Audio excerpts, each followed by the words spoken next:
नमस्कार। MP news में आप सभी का बहुत बहुत स्वागत है। आपके साथ इस वक्त मैं हूं श्रद्धा बुंदिला। तो पूरे मध्य प्रदेश में आप चुनावी माहौल देख ही रहे होंगे। जनसंपर्क जो है प्रत्याशी वो शुरू कर चुके हैं।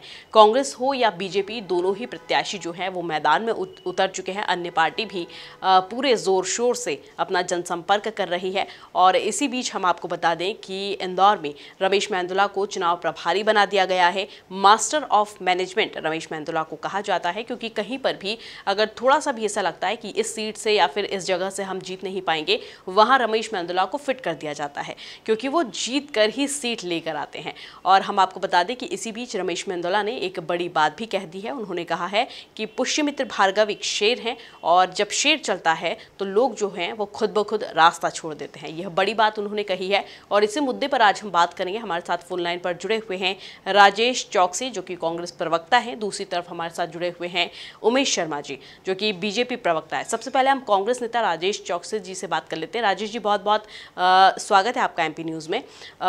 किस तरह से जनसंपर्क आप लोग कर रहे हैं, सबसे पहला सवाल मेरा ये है आपसे, और किन किन मुद्दों को लेकर आप मैदान में उतरे हैं। दूसरा सवाल मेरा आपसे ये था कि चुनाव प्रभारी रमेश मेंदोला को बनाया गया है। उन्होंने पुष्यमित्र भार्गव को शेर बताया है और कहा है कि जब शेर चलता है तो लोग खुद ब खुद हट जाते हैं। क्या कुछ कहेंगे आप?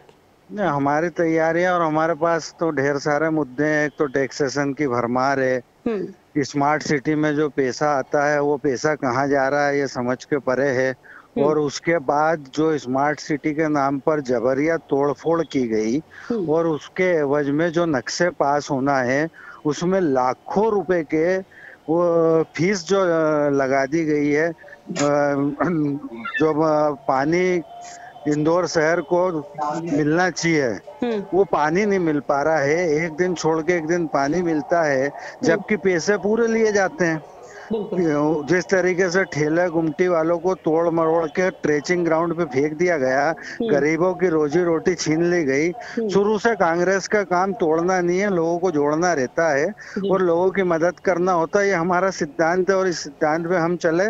भले हमको नुकसान हुआ, लेकिन कांग्रेस ने अपना सिद्धांत नहीं बदला। नहीं, ये तो दादागिरी की बातें हो गई। कोई रास्ता रास्ता छोड़ता नहीं है। ये तो मैदान जंग है और इसको कांग्रेस खेल भावना से लेती है। और रमेश मेंदोला खुद ही उम्मीदवार थे, है ना। ऐसे में उनको मैनेजमेंट गुरु बोलते हैं, वो अपनी जगह है। ये तो सब राजनीति पॉलिटिक्स भाग्य का खेल है। चुनाव जीतते आ रहे हैं। हमारे वहाँ भी कई मैनेजमेंट गुरु हुए और कहीं चले गए, लेकिन चुनाव कांग्रेस खेल भावना से लेती है। और हमारा उम्मीदवार जो कोविड में, जिसने जब मौत टप टप करके शहर में लोग गिर रहे थे, हाथों में पैसा लिए इंतजार कर रहे थे, बेड नहीं मिल रहे थे, इंजेक्शन नहीं मिल रहे थे, दवाई गोली नहीं मिल रहे थे, और तो और परिवार के लोग अपने लोगों से दूरी बना रहे थे, जब हमारा उम्मीदवार उन कोविड पेशेंटों के बीच में जाके उनकी मदद करता था, उनके लिए खाद्य सामग्री उपलब्ध कराता था, दवाइयां उपलब्ध कराता था। आज हम हिंदुत्व की करें तो उनने अयोध्या यात्रा से लेके तमाम तरीके समाज के लोगों को ले जाके वो यात्राओं को भी स्वरूप दिया। तो हमारा मजबूत उम्मीदवार है और हमारा ऐसा मानना है कि रमेश मेंदोला जी मैनेजमेंट गुरु हो सकते हैं अपनी पार्टी के लिए, लेकिन कांग्रेस इन चीजों को नहीं मानती है। हमारा मुकाबला भाजपा से है और हम डट के मुकाबला करेंगे। और हमारे उम्मीदवार में वो काबिलियत है कि इस बार सारे रिकॉर्ड तोड़ते हुए संजय शुक्ला चुनाव जीतेंगे। ऐसे जनता ने भी मन बना लिया। जहाँ जहाँ हम जा रहे हैं लोग बोलते हैं कि कांग्रेस ने बहुत समय बाद अच्छा उम्मीदवार दिया, तो हम चुनाव जीतेंगे। बहुत बहुत शुक्रिया सर हमारे साथ फोन लाइन पर जुड़ने के लिए। दूसरी तरफ हमारे साथ उमेश शर्मा जी, जो कि बीजेपी प्रवक्ता हैं, वो भी जुड़े हुए हैं। उनसे जान लेते हैं उनका क्या कुछ कहना है। सर, किस तरह से तैयारियां चल रही है और किन किन मुद्दों को लेकर आप मैदान में उतरे हैं? किन किन नाकामियों को आप गिना रहे हैं जो कांग्रेस की रही है? दूसरा सवाल मेरा आपसे यह था कि रमेश मेंदोला ने पुष्यमित्र भार्गव को शेर बता दिया है। उन्होंने कहा है कि जब शेर चलता है तो लोग जो है वो खुद ब खुद रास्ता जो है वो छोड़ देते हैं। या राजेश चौकसी जी का कहना है कि रमेश मेंदोला का यह बयान सरासर धमकाने वाला है। भारतीय जनता पार्टी बड़े विजन को लेकर काम करने वाला राजनीतिक संगठन है जी। कांग्रेस पार्टी की नाकामियां गिनाने में हमारी कोई भी रुचि नहीं है जी। कांग्रेस पार्टी राजनीतिक रूप से एक असफल संगठन सिद्ध हुआ है। जनाधार खो चुका है, जनता में उसने विश्वास समाप्त हो चुका है। भारतीय जनता पार्टी अपनी सकारात्मकता के साथ उतरी है। हमारे पास हमारा जो प्रत्याशी है वो सकारात्मक ऊर्जा से ओतप्रोत है। भारतीय जनता पार्टी जो है शहर के विकास की एक लंबी यात्रा पर निकली हुई है और इस यात्रा का जो प्रारंभ बिंदु था वह कैलाश विजयवर्गीय जी के महापौर कार्यकाल में हुआ था और निरंतर इस बैटल रेस में हम एक दूसरे महापौर को बैटल थमाते चले गए हैं। डॉक्टर उमा शशि शर्मा जी का कार्यकाल हो, कृष्ण मुरारी मोघे जी का कार्यकाल हो या डॉक्टर उमा शशि शर्मा जी का कार्यकाल हो, सभी कार्यकाल में भारतीय जनता पार्टी ने जनता का विश्वास जीता है और जनता का दुलार भी प्राप्त करा है और उसी प्राप्त करे हुए विश्वास की पूंजी के आधार पर पुष्यमित्र भार्गव एक बड़ी विजय दर्ज कराएंगे और हमको कांग्रेस की नाकामयाब गिनाने की कोई आवश्यकता नहीं है।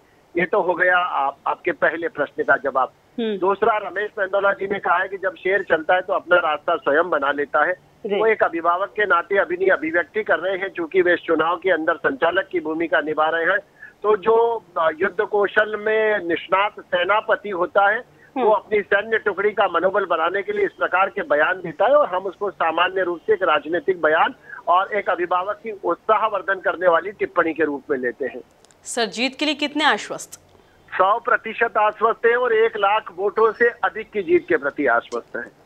बिल्कुल बिल्कुल, बहुत बहुत शुक्रिया सर हमारे साथ फोन लाइन पर जुड़ने के लिए। तो बीजेपी हो या कांग्रेस दोनों ही अपनी जीत का दावा पेश कर रही है, लेकिन अभी फिलहाल जो स्थिति बनी हुई है, क्योंकि जिन जिन लोगों ने नामांकन फॉर्म जमा कर दिए थे, प्रत्याशियों ने नामांकन फॉर्म जमा कर दिए थे, कहीं ना कहीं अब वो कैंसिल होते हुए नजर आ रहे हैं। उस सीट पर अब किन्हें उतारा जाएगा, ये एक बड़ी बात है। और क्या वाकई में स्थिति स्थिर है? क्या वाकई में कांग्रेस और बीजेपी में अंतर्कलह नहीं पनप रही है? बहुत सारे सवाल ऐसे इस वक्त खड़े होते हैं जो हमें दिखाई देते हैं, लेकिन बीजेपी हो या कांग्रेस हो, दोनों ही इन सवालों से बचती हुई भी नजर आ रही है। फिलहाल यहाँ लेते एक छोटा सा ब्रेक के बाद जल्द हाजिर होंगे। देखते रहिए एमपी न्यूज़।